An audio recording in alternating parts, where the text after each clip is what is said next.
You're listening to Dots, Lines, and Destinations, a travel podcast with hosts Stephen Seagraves, Fosma Moon, and Seth Miller. Hello, and welcome to episode 332 of Dots, Lines, and Destinations. I'm Stephen Seagraves, joined by Seth Miller and Fosma Moon. Gentlemen. Good afternoon. How you doing? It's the beginning of May. It's going to be May. It's already May. No? Nobody? Okay. Not really. I don't have the fever, I guess is the response there. Yeah. I mean, we're now in a new month. Feels like any other month. March 2020. Yeah. It's like March 383rd, 2020? Yeah, something like that. We have some follow from last week. So Canadian airlines are giving refunds now. Yeah, I know Foz had mentioned he was having some trouble getting his form submitted. I wanted to throw a couple more data points out there. One of our listeners, Brian, mentioned that he had submitted his, and he actually was able to successfully get his Air Canada thing submitted and actually got the refund within like 10 days or so. So if you can get it submitted, the money is showing up, which is nice to see. And is it WestJet? Is it WestJet or Transat?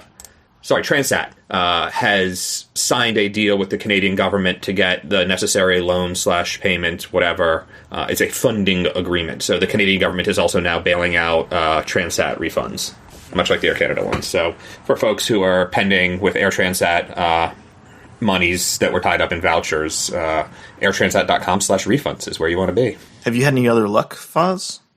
No, not yet. I have to call, but apparently mine might not qualify because when you read the rules they laid out, that you had to have a ticket that they canceled, basically. And I had a ticket they canceled, but it was an open credit at the time when all this stuff happened. So I have to call and see what the situation, what the deal is. Oh, interesting. Always got to read those rules. I figure I'll just book something for like July and expect it to get canceled anyways. We'll talk about that in a little bit. So, the other follow-up we have is we actually have a listener who is a tug driver, and we spoke about tugs last week. Yeah, slightly randomly. So I don't remember why super tugs came up, but moving the planes around on the field. And Steve, one of our listeners, wants to clarify that there are Lekros, Lekros, is a type of tug, and then super tug, and I guess super tug is a brand name, and so those are the Lekros are the smaller model or smaller. They carry or tow around aircraft up to about 757 size. The super tugs wrap a cradle around the nose gear rather than doing it the other way. But the Lekros are also the battery powered ones. So that's it was just an interesting situation. And I think this came up. We were talking about right? Yeah, electric tugs and stuff. Yeah. Yeah. And so there's. Go ahead. I was going to say, I actually have I'll plug a video of mine. I have a video from O'Hare back in 2019, maybe early 2020, where a tug is struggling to push back a 777. And some people have told me it's because the clutch is probably going bad on the tug and it can't get a grip in the transmission. But I don't know if that's actually the case. So I would love if Stephen would give us some feedback on that. I've got an email for him. Maybe we'll see what we can do. Yeah, and we can put the video in the show notes. But it's hilarious to watch because I even posted an Instagram story about the little tug that couldn't. So, but he did also mention that if the aircraft is under control, such that no one needs to be inside the aircraft, like the APU isn't powered on, that it is true that they can operate without someone in the cabin versus potentially needing someone on the flight deck. So that is a factor sometimes as well. Yeah, so. Yeah. Anyway, because you don't need a brake rider is what they call it. You don't need someone who can hit the brakes if it breaks loose, because in theory it's sort of permanently. When you grab onto the nose gear, you've grabbed on full control. It's not a pin that can break on a tow bar. Gotcha. Yeah. Well, I mean, this is why it's great to have listeners that do this stuff for a living. I'm amazed that we have someone who actually works in the industry. I'm amazed that we have listeners at all. Only on Tuesdays.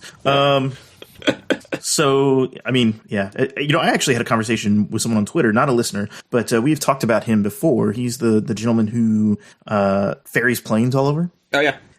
And he was ferrying planes to Australia, and so I had asked the question. I was like, "Well, how does this work with COVID restrictions, and do you have to quarantine?" He said they just do it. They stay they basically get on a plane. They don't even they get right on another plane. Wingtip transfers. Yeah, they just go straight to the next flight and move on, and no quarantine.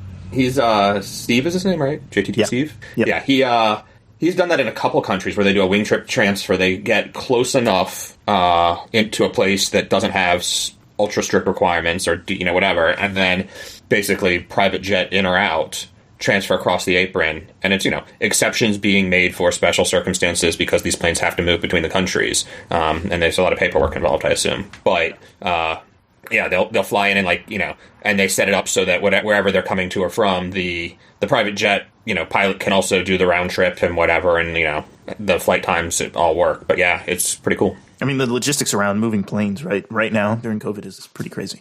It's not simple in the best of times, and now it's just insane. Yeah, exactly. On to today's topics. Seth, you flew on an inaugural. I did. We don't even talk about that. We haven't talked about an inaugural in who knows how long. What the hell's an inaugural? There were 2 last week. I Really? only did one of them. Yeah. So JetBlue had its inaugural A220 passenger flight, and Avelo had its inaugural actual operations. They launched service 2 days later, and I was going to I actually briefly considered doing both. JetBlue was on Monday from Boston to Tampa, and then Avelo was Burbank to Santa Rosa, California, which is Napa Valley, right? On Wednesday, and Tuesday travel day. In theory, I could have made it out to LA to do it, but I would have needed to take the red eye home Wednesday night so I could be home for my vaccination shot on Thursday, and decided that it wasn't worth it. So Yeah, I get that. I consider domestic red eyes emergency use only, and inaugural flight wasn't it. So how was JetBlue? It's nice. It's a JetBlue plane. So, right, if you've been on their retrofit planes, which is either the newer A321s or the retrofit A320s, it looks very similar. Bigger, brighter screen. It's a 3-2 layout because it's an A220. It's the 32-inch pitch and coach and 35-inch and the even more legroom seats. Big windows that the A220 has. There is no window in the bathroom in the back. For those thinking, and the main reason for that is that instead of on Delta they put the bathroom in front of the galley or in front of the exit door. On JetBlue they put the bathrooms behind the galley, or not behind the galley, behind the exit doors, like shared in the galley. So it's almost like the SpaceFlex design, but it's technically not called that because it's not on the A320 family. But it's at one point I think I texted someone to be like, this trip is kind of boring, and I'm really, really happy about that, right? Like, nothing crazy happened on board, which, given the number of people who were there just for the flight, I want to say probably of the... I was booked to about 100 and... I was booked to 90, and then 20 non-revs cleared at the end on a 140-seat plane. And of the 90 bookings, I want to say probably 40 or 50 were there for the flight. Oh, wow. So, a lot of potential for things to go crazy and stupid, and for the good news is that it didn't happen that way. So, I was very happy in my window seat, enjoying the experience, but also not too interactive with everybody, just because I'm just still not sure how people behave. Yeah. It's the A220. I've only flown on it once. I flew on it Zurich to Prague, and I got to say the 232 seating is probably the biggest selling point to me. I love it. 2-3. Like it. Yeah, 2-3. 3-2, whatever it is. 2-3. Whatever. It's not 2-3-2 though, because that would be incredible. Yes, but I like that 2-3 seating. I like the fact that I'm, it's if you're just flying with you and a partner or a friend, you got the 2 seats and So is that better than 2-2 seating on the Embraers? I feel like the cabin on the A220 feels bigger. I mean, it is bigger, right? But it feels bigger too. Yeah. I'm not sure what the answer is, but I understand what you're saying, and obviously it is bigger because of the diameters and whatever, just the dimensions, but is it bigger enough that it justifies that extra middle seat? That's one of the things that people who are super happy with the E90s at JetBlue were worried about but now there's a middle seat, and now you got game theory of, do you take a seat on the 3 side and hope no one shows up, or do you take the 2 side and, sort of, you're more likely to have a neighbor, but at least you're only going to have one neighbor. Yeah, true. It's very true. I mean, what's JetBlue's routes for these? Is it going to be all East Coast Florida type stuff? So far, it's Boston, Tampa, and Boston, Fort Lauderdale. And they took delivery of the second one, I want to say on Wednesday, right after the first one flew. So that was interesting. But their schedule for them, I think in July, adds the second one, which gives them enough time. They're actually doing the Wi-Fi installs themselves now, which is kind of cool. And they have to install all the IFE stuff, I believe, also. So, it takes a little bit of time to actually get them into service post-delivery. But they're pushing through with that. The IFE system, though, actually, I've never been, had a quote tweeted 150 or 200 times, and it happened on this trip. And that was a little surprising to me. There was a lot of people really, really upset about the personalization feature built into the IFE. Talk more about this. What's the personalization? So when you sit down at your seat, the screen says, welcome, or hola, right? You can have English or Spanish. Mm-hmm. And you click the button, and it says, "Hi, Seth." and it puts your name on the screen.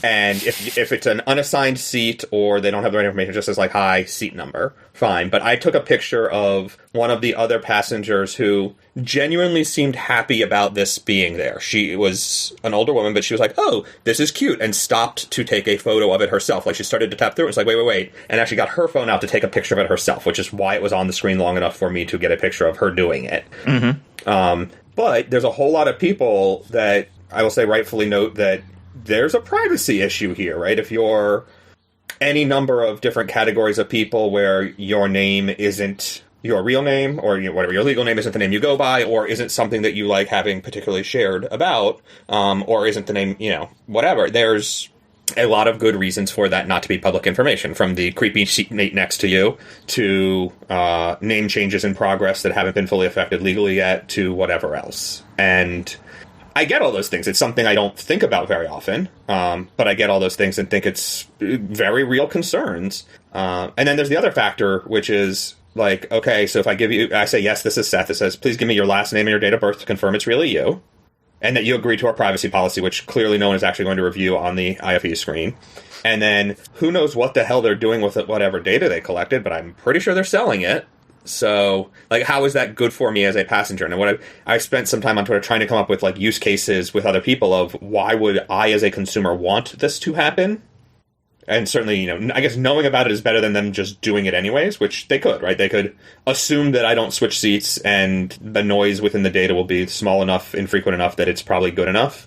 But, like, why do I want this as a consumer? What good do I get from it? And I'm still not sure there's a good answer. Foss, you sounded like you have thoughts. Well, I mean, is there any, like, 90% of the data is collected for no good use, right? We live in this world where everybody believes personalization carries a lot of value, but no one ever factors in the other aspect of it.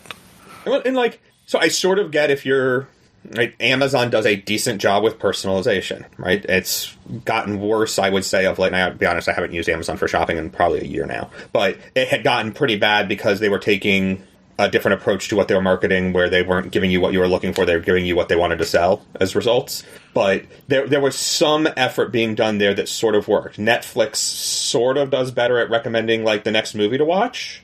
But those are both in a private forum, right? They're not. Well, so right, yes, those you're dealing with at home or on your own screen, not on some, right? Like, if I logged in to my laptop and it says "Hi Seth" because it has my picture on it because that's how Windows works. Like, but at least that's my computer and I choose whether it's there or not.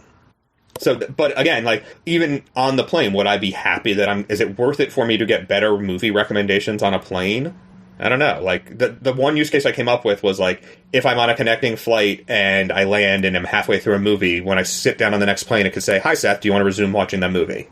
And I don't have to go find the movie again and fast forward and whatever, and it could just pick up where I left off. That use case doesn't exist yet, but that's the one I could come up with. I mean, what's JetBlue doing with it now? Is it just to say welcome on board, or are they doing anything else?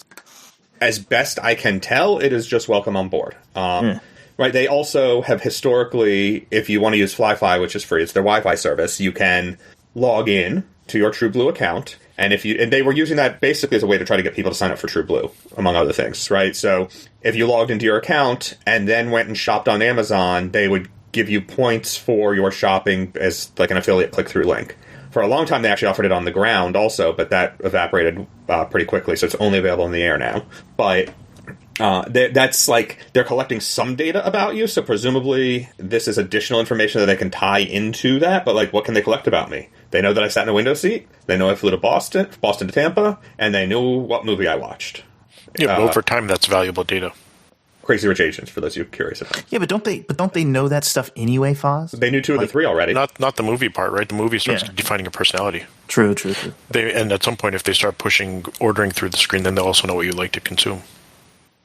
Yeah, I mean, absolutely. And actually, the London flights, you're going to order your dinner through the screen. So, right. So if they know that I like eating chicken more than beef on red-eye flights, and that I watch Crazy Rich Asians far more often than anyone probably ever should, what are they going to try to sell me?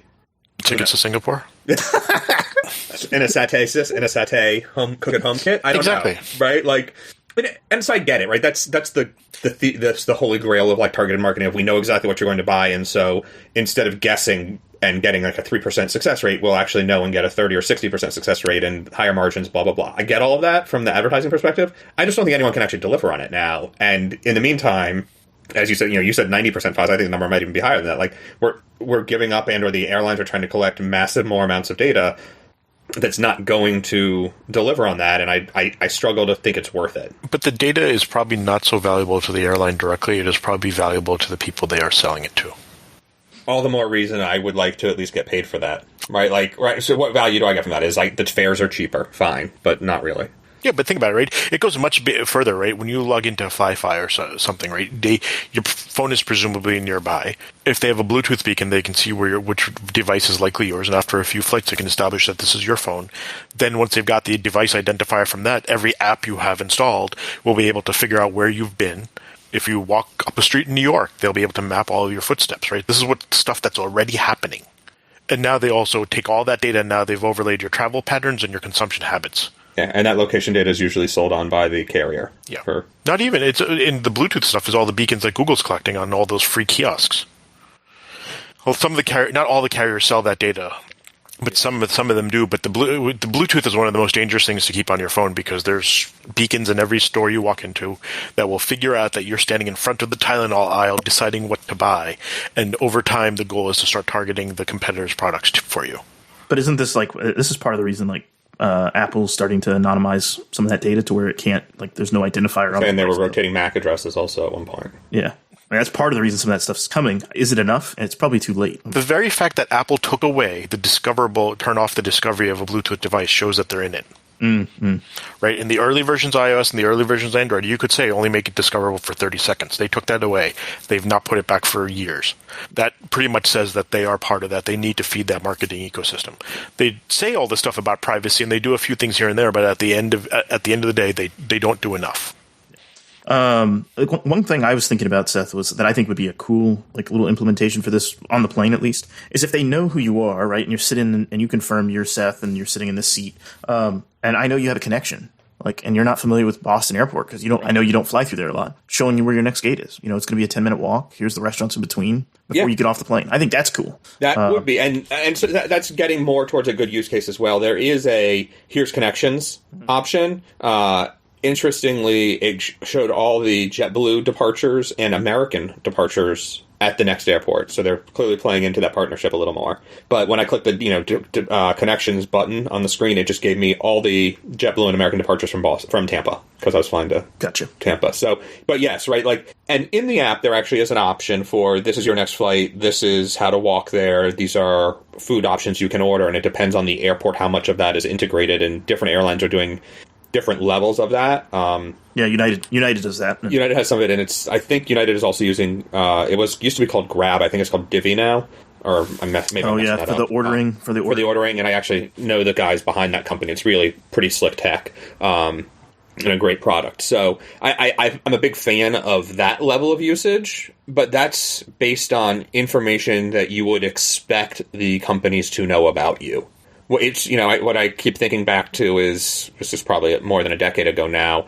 A father got really, really mad at Target when they started advertising maternity things to his daughter because Target's algorithm had determined she was pregnant based on stuff she was buying, and she had kept it hidden from her father because she's a teenager and still living at home. And he went into the store and raised holy hell, and then the daughter was like, actually, this is correct. Sorry.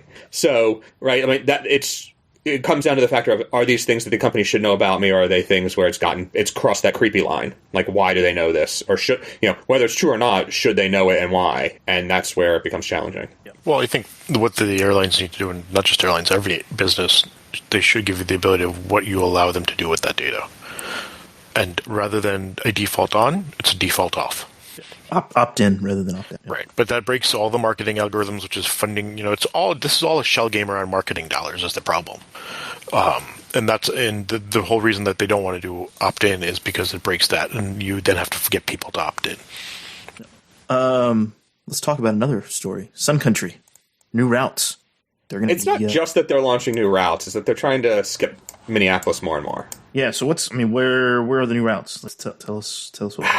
There's a bunch of different ones. I think it's 18 new routes, 5 new airports, and 9 airports in all that are involved. But Duluth and Rochester, Minnesota, which historically, and not for that long, but have in recent months, years, been served by the bus service, the landline bus connection, are now getting their own nonstop flights to Phoenix and Fort Myers. And so either people are so happy with Sun Country and we're so willing to take the bus that there's enough demand now that they can fill planes directly, and it's like 2 or 3 times a week, maybe 4 times a week. It's not every day and whatnot, and it's just for the winter season. But either there's been enough demand growth because landline has worked, or people were skipping the bus and landline wasn't working, and now they're going to fly directly because there is demand in those markets, and in a lot of cases they'll now be the only nonstop provider. It could also be that there's enough demand out of those airports, and I imagine the landing fees and airport fees are much lower at the secondary. And they're going to be the only provider, so they'll capture more traffic. And so I get it. It makes some sense to me, but also it's just a little interesting in some ways to see them skipping over Minneapolis. Are they doing away with the bus? No, the bus is staying. I figured, because they're still offering Minneapolis. There's a bunch of other destinations there, right? Like, the other funny one to me is from Minneapolis, they're going to fly to both Sky Harbor and Gateway Mesa in Phoenix. They're going to be, if I believe, I'm trying to remember. I think they are the only U.S. carrier slated to serve both. WestJet actually serves both when it theoretically flies transborder again. It has it on the schedule. Who knows what will actually fly? But I think they're going to be the only U.S. carrier that will end up serving both markets. Will Delta match? Get your dartboard out and find out. It's really interesting to me to, cool fun lines, right? And there's some other ones. Milwaukee's getting some new flights. Madison, Wisconsin's getting some new flights. I think Milwaukee's up to 5 destinations now from Sun Country. That's a market. I'm surprised how many different nonstop destinations Milwaukee is going to have starting this summer into the winter. It's a lot more than I expected. I wonder what the purpose of Mesa. Because Mesa is only half hour, maybe 45 minutes from downtown Phoenix. So I've been led to believe that it's for people with timeshares. Oh, okay. More if you're flying to both, right? It's not business travelers, it's leisure and it's timeshare markets more. And it's lower landing fees and all those other things. That is why Allegiant uses it. But yeah. It's not like Phoenix. It's not like Phoenix is a good airport. I doubt Mesa's much better. I imagine Mesa's easier because the rental cars are probably much closer. Oh yeah, that's true. Right, the rental little train across to the monorail thing or whatever. Do they have a monorail? Last time I flew into Phoenix, it was an awful bus service. No, there's a train service over to the rental car center now. I think it was under repairs, but unlike Chicago, they actually finished it. They finished it in Chicago. They just don't have people on it. Is it actually fixed and they're just not using it? The track is done all the way to the rental car center, but it's not active. No. What does track is done mean? I have seen cars move back and forth across it. Wow. Yeah, I think it's just kind of crazy. This is kind of, it's kind of wild that they're going to fly both, but I get it. Yeah. If it's timeshares, I get it. Yeah, it was just, one of those quirky little fun routes, dots and lines. Yep. United has come out with some bonus options for frequent flyers. No, it's actually infrequent flyers. It's the ones who aren't flying. Yeah, for those of us who are still in the ground. So this is 3 options that you can choose from. You can choose to get a flat PQP bump up, which is the elite qualifying basically points. You can choose to get bonus for 3 flights basically up to a certain amount of elite qualifying, or you can get a bonus of some number of redeemable miles. And so if you're going to fly before July 27th is when it runs through. So it's 90 days from last week. They've got an option where so you've already gotten a 25% bonus on your PQPs if you previously had status. Yep. What this is then doing is giving you another, I think it's 15% up front towards that, and then when you take your first flight, and then with 3 total earning flights, you get 25% again. So with just a couple flights, you can literally be halfway to requalification. If you aren't going to fly by July 15th or 27th, July 27th, if you're not going to fly by then, they'll give you just another 10%, so you can get 35% of the way to your credits. Or if you use the Mileage Plus X app, which is their app for shopping affiliate referral stuff, speaking of huge data laundering and personalization details, you can get double points through that up to $10,000 worth of total points, bonus points earned. And so, right, for me, it's like I used to frequently and now somewhat infrequently use it for going to Home Depot because it's an extra dollar a point, or point to dollar spent. Right, you buy a gift card from Home Depot and then redeem that, and you get the extra dollar, the extra point per dollar. And some of them are more lucrative, depending on what the market is and how generous they're feeling. But it's an interesting promotion. What was sort of surprising to me about it, though, is like I initially was like, "Wow, that's really generous for the elite earning," and then I realized that even I have a United flight booked for July, coming home from July 4th week, and I would earn the first of the payouts on that big earnings. It's definitely the wrong choice for me to take the PQPs or PQMs or whatever we're calling them. Just because you don't care about the PQPs, or? Well, part of it is that I have Million Miler, so I'm at gold no matter what. But I'm not going to fly enough this year to get to a higher tier, so why would I worry about that? Gotcha. Foz, what are you going to choose, Foz? I didn't get the option.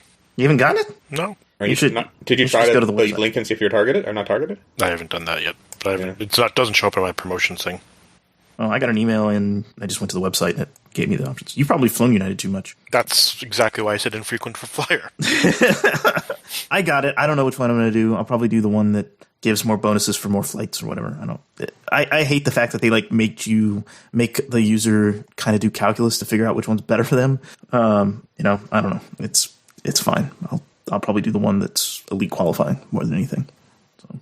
Do you think you'll have enough flying in the back half of the year to make it worth it? I think so. Yeah, based on what I've heard. So we'll see. Yeah, you think work's going to pick back up? Yeah. Yep. You can't go to Canada, so where are they going to send you? No, I'm not going to be going to Canada anymore, probably anyway. So where would they send me? Anywhere else? So Real ID delayed again. One of these days, it's not going to be. Well, I mean, what's funny to me is so it's delayed until May of 2023 is when they're putting it off. Yeah, which is previously October 2021, so it's an 18-month delay. Yeah, and what's hilarious to me is Oregon has been lagging behind Real ID for a long time, and the DMV has actually asked people to stop requesting Real ID IDs because it requires they can't process them, and you have to come in to do it. Yeah. And there's other things that they're dealing with as far as that are more important than you getting a Real ID. Whereas they can renew a non-Real ID driver's license with an old photo. So it's funny. I'm sure they probably pushed for it, a little bit. It's just funny to me. At this point, is there any real benefit to Real ID? We clearly have lived without it for all these extra years. Benefit to whom? Anyone. The government seems to think so, but... It implies the government is applying logic here. Well, I mean, people have to be citizens, to get through an airport, right? I mean, anyway. Recent behaviors would indicate otherwise, but we're not going to make this a political conversation. Well, no, I mean, I'm happy to go there because, that was complete sarcasm. The same people who complain about illegal immigrants are the same ones, buying fake COVID cards. So, anyway. And if that pisses anybody off, you can stop listening. Anyway, Seth, you had a question for June. For travel. June. Yeah, and this is, a little bit about talking about your travel plans as well, but for work. But I have a potential work trip, and it's international travel, and for mid-June, and I'm truly on the fence about whether I should go or not. I've done a bit of research, and it's St. Martin, so, tough job, tough gig, I know. A week in St. Martin is what I would be signing up for.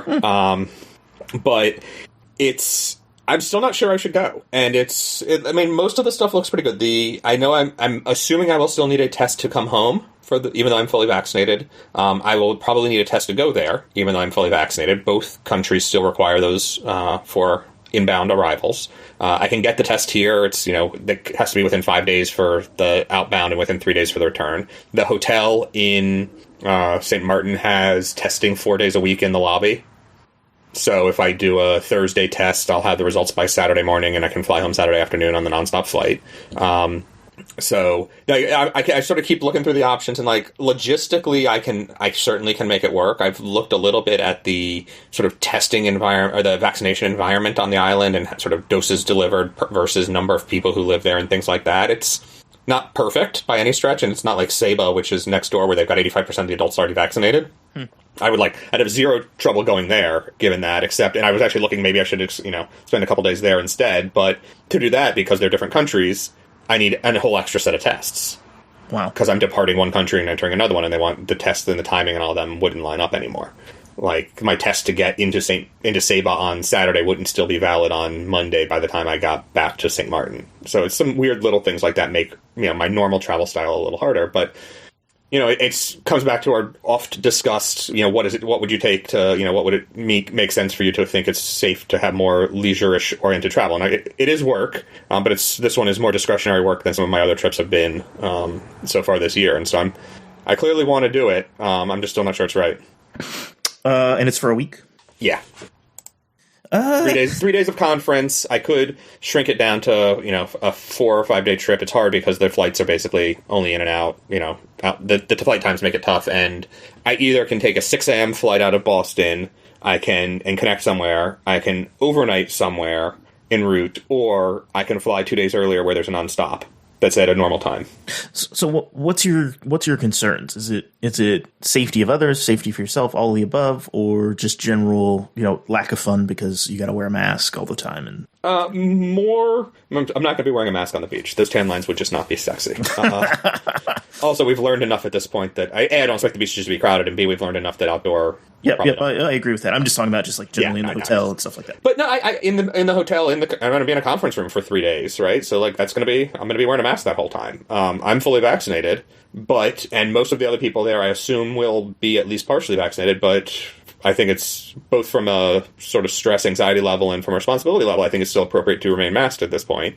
So that's a lot of time in a conference room trying to, do business with a mask on. Also, but more to the point, it's just the overall sense of, is it, it's this sort of internal ethics conflict of supporting the tourism industries that need the money, and especially if I go a couple days extra, giving them some more money, versus is it safe for them? Is it, what level of access have they had to vaccines? Can they be vaccinated? Are they vaccinated? Is it, I'm probably not a carrier, but are the other people around also probably not, given that it's stricter testing for arrivals there than in the United States? Mm-hmm. And now the U.S. does have testing, so some of the rules have changed a little. But, I'm still not sure it's the right thing to do. So I don't know. Yeah.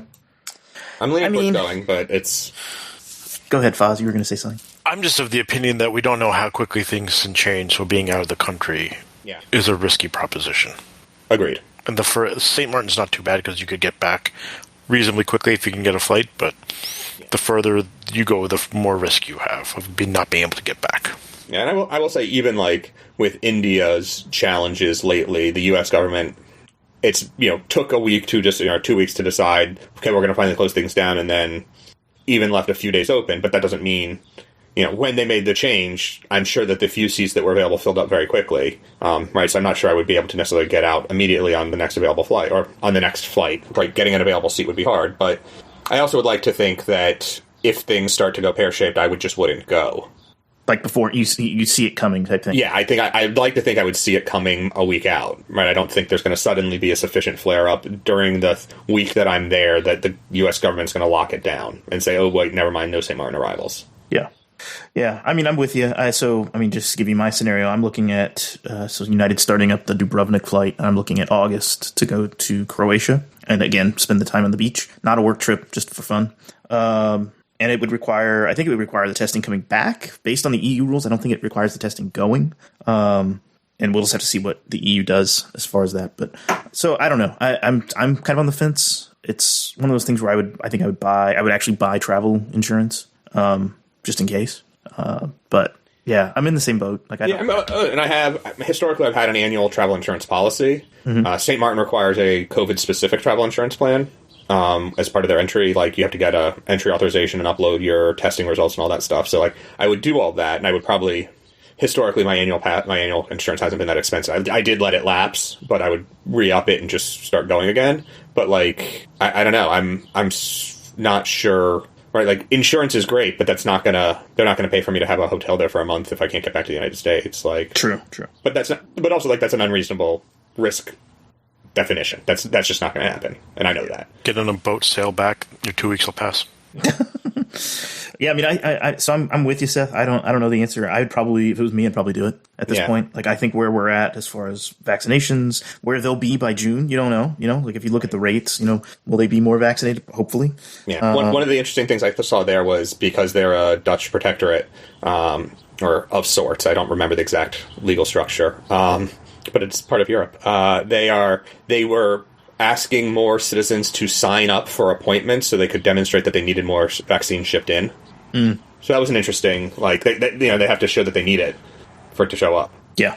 So they need people to actually go and get them. So, but yeah, I mean, like I said, if Saba just across the way, I think did everything right, and it's great to see them reopening. But even there, they're like, oh, if you're vaccinated, you don't need to quarantine anymore. You just have to prove you're vaccinated. And oh, by the way, if you're traveling from the United States, you still need a negative test, even though you're vaccinated, because we're still considered a high-risk country. And I think that's the one question, you know, that I've had before is, okay, so you get the test, like, what about a false positive? Like, right? Like, I've been vaccinated. The odds of me getting COVID are very slim. Right. But I can still get a false positive test. Yep. Now I'm stuck. Like, I think that's the thing that scares me more than anything else is getting stuck because of that, because there's not much you can do, right? Like, you can't say, oh, but I'm vaccinated. It's well, you got a positive test, you got to stay. Yeah. Or we're not going to let you on the flight. I say they won't, but I wonder if, like, you know, what the turnaround, you know, if it's a same day or next day turnaround time, if I'm flying on Saturday, get the test on Thursday, if it comes back positive, can I get another one on Friday that comes back negative and be cool? Like, yeah, I mean, it's a good question.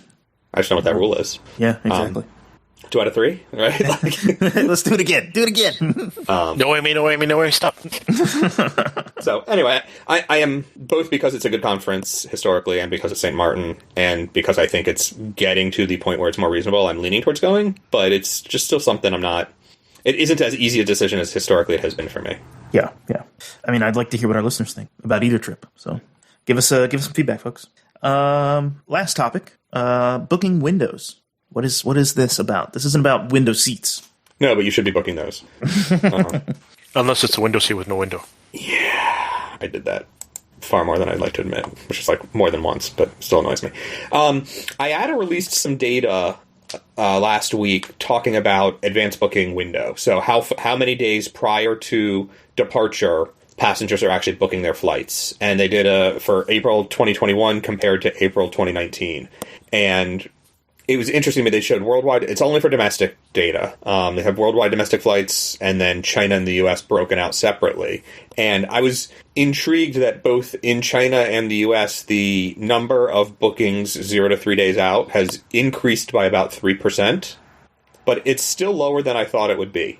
And so within the United States, it's 16% of passengers are booking less than 72 hours prior to departure, and 24%, or a quarter of passengers, are booking less than a week out. And historically, those numbers were 13 and 8, so, just the 3% more. China is the same thing. It's up 3%. Outside of those two countries, though, it's actually, on average, it's up 7%. So when you consider that China and the U.S. domestic markets are probably the biggest, both traditionally and especially right now, the fact that, 33% of domestic flights overall around the world are booked less than 3 days out basically means that around the rest of the world, a whole lot of people are only booking a few hours before departure. Wow. And, historically that's also been meant higher yields and higher fares, but now that's not as much an issue. And so it's part of that is, as Foz has said, things are very much in flux. And so you're never sure what the rules are going to be, but domestic travel is a little easier on the rules. But beyond that, still just is it a good idea to travel? Am I going to go right now? I don't know. It's interesting. I mean, but it is and it isn't, right? That even domestic travel in places, coming to places like New York 3 months ago, was very different than going to Florida. Yeah. And so it's like the rules are, even within the states, right? They are substantially different, and I think that has played into it as well. Like what people are willing to do or not do? Yeah. Theoretically, and some states have had quarantine rules, whether they're enforced or, in theory, the United States has a quarantine rule for inbound international travel, too. It's just not enforced. Yeah, but there's different levels of enforcement, too, right? Up until, a few weeks ago, New York had the National Guard greeting every flight. Whereas if you flew into Newark, there's nothing. Yeah. And it depended on the airport. It was a couple of locals greeting my flight in Buffalo, not the National Guard. But in New York City, right? But yes. I didn't fly into LaGuardia, so I don't know. Or JFK, I flew into Newark. Yeah. No, LaGuardia and JFK, my understanding, was the National Guard. But there was authorities always meeting the flights. But did they do anything beyond that, right? And I know that there was a point where, they did start following up on some of the quarantine, going to hotels and seeing if you were still there or not. But I think it was limited and rare. Yeah, but the very fact that there's a paper trail at that point, right? You're part of that paper trail, and that's the problem. You could be blamed for not doing it, but that didn't mean, if you caused trouble later, you could be blamed for it, but it didn't mean they kept you in the loop or kept you in control. Yeah, I mean, it's kind of like one of those things where with things so uncertain, I've thought about booking flights, and it would be like one of those, week notices or at the most if I was going to book something. So I can see people being uneasy about it all. Interesting stuff. On the after show, on the bonus episode for our Patreon subscribers, we're going to talk a little bit about Vistara, and we are going to talk a little bit about a bomb threat. And when is it? What do you do during a bomb threat during COVID? Duck and cover. Duck and cover, yeah. So you can, if you'd like to get access to that, you can support us on Patreon for our non-subscribers on Patreon. But either way, thanks for listening. Thanks for supporting the show. You can find us on Twitter at DotsLines, moredotsmorelines.com. And yeah, happy travels. Bye-bye. Take care. Catch you next time.